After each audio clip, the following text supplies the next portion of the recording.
কিছু সময় আগে আমার মেসেঞ্জারে একটি মেসেজ আসে যে আমাদের মির্জাপুর উপজেলার গোড়া ইউনিয়নের উত্তর গন্ধব্য পাড়ায় একটি লোক গলায় দড়ি দিয়ে আত্মহত্যা করেছে।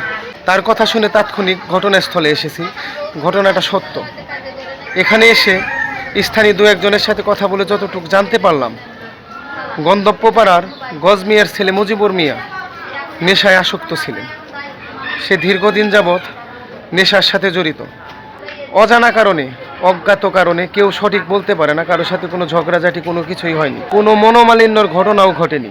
কিন্তু সে হুট করে কিছু সময় আগে নিজে ঘরের ভিতরে গলায় ফাঁস দিয়ে আত্মহত্যা করেছেন। স্ক্রিনে মৃত ব্যক্তির ছবি দেওয়া হলো। এই ঘটনাকে কেন্দ্র করে এলাকায় শোকের ছায়া নেমে এসেছে। হোক সে নেশাগ্রস্ত, কিন্তু একজন মানুষের এইভাবে গলায় দড়ি দিয়ে আত্মহত্যাটা এলাকার অনেক মানুষই স্বাভাবিকভাবে মেনে নিতে পারতেছে না। সবার উদ্দেশ্যে একটা কথাই বলা, নেশা কতটা ভয়ঙ্কর তা আমি আপনি সবাই জানি। তাই এখনো সময় আছে সমাজটাকে নেশামুক্ত করার জন্য যা যা করা প্রয়োজন, আসুন আমরা তাই করি।